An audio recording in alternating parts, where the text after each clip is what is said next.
Here, stunning Steve. All smiles today. But the fans have a different idea. They're not totally Steve Austin fans over there. I wonder why, after looking at some of the tactics we've seen him use. I'll tell you, he takes the other side of the tracks to the extreme, and he is no fan favorite, I can assure you. There's Steve Keirn, and you'll get a different reaction when Steve Keirn steps through those ropes. Here he comes. He's up on the ring apron right now, just about set to step through the ropes. Referee Paul Neighbors is talking to Steve Austin. Warm-up jacket's coming off, and we are just about set to go with a one-fall, 15-minute time limit match. Keirn against Steve Austin, a couple of big guys, and this should be an excellent single match here. Two of the hottest names in professional wrestling today in that ring right now. Steve Keirn with those leather chaps and leather jacket. There they go, handed out to the security guard, and as soon as Paul Neighbors says ring it, we're underway. Look at the physical conditioning of these two athletes. Stunning Steve Austin and Steve Keirn, both at the peak of physical conditioning, and Keirn right away backs Austin into the corner. Keirn with somewhat of a advantage over Austin in the fact that he has more wrestling experience, although stunning Steve Austin has come a long way in a short period of time. And Austin right away complaining that Keirn went into the hair, but that time that was just a clean arm drag takedown. Yeah, there's no doubt about it. Austin complaining about it, but it won't do him any good. The referee saw exactly what happened, as did we, as did you, as a matter of fact. Collar and elbow this time. Austin with the advantage, side headlock on Steve Keirn. Fabulous one, Steve Keirn. Very methodical, if you would, in the ring. I've seen him for many, many years, and there he is. He's calculating, and he takes advantage at the right moment. Nice reversal into the hammerlock. Working that combination, went to the standing wrist lock. Now it's going to roll up Austin. Austin wasn't anticipating that one. A 2 count and almost a 3. There's an arm drag takedown, and right now it looks as if Steve Keirn's got things going his way. It looked like that element of surprise almost got the victory for Steve very quickly. As Steve Austin was a little bit disoriented, he was able to get it back together in time to break it before the 3 count fell, but Steve Keirn almost got a victory there. You know, I was thinking about Austin, who's on the mat right now, but when he stands up, take a look at him. He looks kind of like the World Trade Center. He is a big guy. Steve Keirn is going to have to use that methodical approach you talked about in order to get a win here. At the monthly weigh-in at the USWA offices, Steve Austin came in at 265. And Austin that time, nice takedown by Keirn. But Keirn maybe not carrying the weight that Austin is carrying, but he's certainly very knowledgeable of leverage and advantages, and that thus far has led him to take advantage in this match, and things going his way at this point. He's got an arm bar. That's a nice hold for an opponent like Steve Austin, because it wears him down. Austin has to figure out a way to get out of the hole, to get him thinking about something else. It lets Steve Keirn plot his next move. Reversal that time by Austin, and he caught Keirn coming off the ropes with a boot. That time throwing that uppercut. Yeah, he had the fist doubled up there, no doubt about it. Austin taking some shortcuts right here in the match. Look at him, wrap that fist up again and waylaid it into the face of Steve Keirn. Keirn sent to the ropes. Austin spinning around, caught him with that spinning clothesline. Yep. Goes for the cover, but Austin could not maintain it. Keirn out very quickly. Yeah, there's some strength and also some thinking going on by Steve Keirn right there to prevent himself, because if Austin had been able to cover him, he might have been able to hold him down. One thing about it, you're not going to beat Fabulous One Steve Keirn by surprise. You're going to beat him because you beat him, and I don't know, quite frankly, I don't know if Steve Keirn is really beatable. He's one of these wrestlers that I'm sure somewhere down the line he's lost a match or two, but in just watching him work in the wrestling ring, I just don't see any weaknesses. Keirn off the ropes. Austin missed with that clothesline, but caught him coming off with a knee to the midsection. And those kind of things, you just don't know what's going to happen. Boy, that's true. Yeah, the foreign objects and the dirty tactics, that's about the only way I can recall Steve Keirn losing a match. If it's straight-up match, Steve Keirn's going to get his hand raised.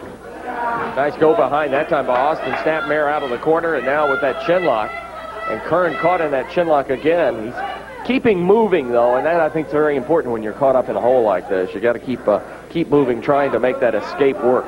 Get that combination to escape this hole. Austin holding on for dear life. Look at Keirn with this bridge, Dave. What Austin has been able to do, though, is reverse the psychology. Now it's Keirn that has to figure a way out of the hole, and has to think about how to get out of the hole, not the next offensive move, but a defensive move. And Keirn right away with the elbow to the midsection. Looks like he's going to break the hole. He had it broke, but Austin went into the hair. See, there you go. Steve was out of the hole, but then the illegal tactic of hair pulling, and Steve is right back in trouble. Referee Paul Neighbors questioning Steve Austin. Was really out of position when that occurred. Had he have seen it, of course, he would have broke the hole immediately. But checking the advantage points, making sure that that is a legal chin lock and not a chokehold. Referee staying right on top of things right now as Steve Keirn putting those elbows in the midsection. He finally breaks the hole. Keirn off the ropes again. Two clotheslines, spinning clotheslines missed. Neck breaker. Whoa. And Keirn whipping down Austin. Austin coming up with the recovery, but dazed by the neck breaker again. And now Keirn with the DDT. Oh, my God. Texas Hangmen are in the ring out of nowhere, just as it looked like Steve Keirn had things going his way. Here comes the Texas Hangman out of the corner. Now Keirn firing back on both Hangmen. Hangman trying to corner him, and Keirn in a whale of trouble because it's 3-on-1. 3 against 1. Steve Keirn still battling, but vastly outnumbered by 3 big guys. Keirn being pulled to the floor by one of the Hangmen. They're battling right in front of us here at the table. Both of the Hangmen working over Steve Keirn. They came out of nowhere, and for what reason, Dave? I don't know. I don't understand it. Keirn and Austin had a good match going. Oh, no! Pile driver. Right on the floor, a pile driver. And Look Keirn out. is out. Here comes the Tennessee Stud. Robert Fuller comes to the aid of Steve Keirn, and Fuller is going to town. First on Austin, then on the Hangman. Look out. Tom Pritchard is out here. He's loaded that boot up. He's got that boot loaded up, Dave. Yeah, I thought he was going after Keirn, but he went after Fuller. He went after Fuller. He just nailed Fuller with that super kick.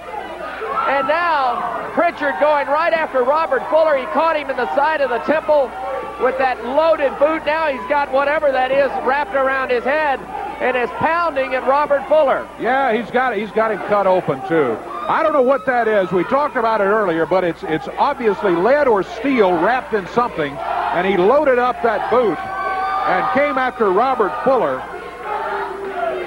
And now he leaves. Steve Keirn there lying on the floor.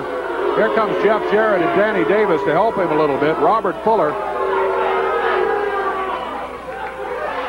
Robert. Careful, Dave. Robert mighty upset. Hey, I know you. Get me down, Pritchard, out here, right?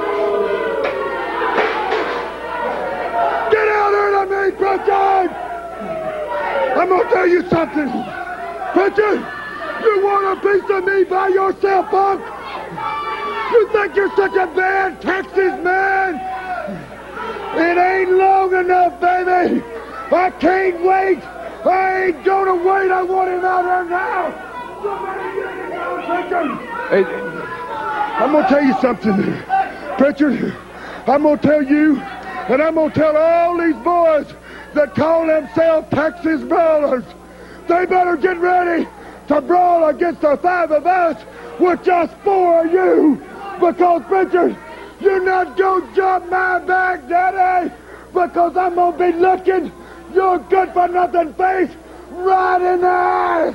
And I'm gonna tell you, son, you see this? You see that? That ain't nothing. That ain't nothing for what it's gonna be when I get my hands on you. I'm telling you, boy, I'm gonna finish you. I'm gonna fix him, and I'm gonna fix him good. all right, Robert, I understand you're upset. A little blood, but I'll tell you what, I'm gonna throw a lot more of it. You better get ready for it, Richard. Need to get that head taken. Well, let's take a break. We'll be back here in a moment.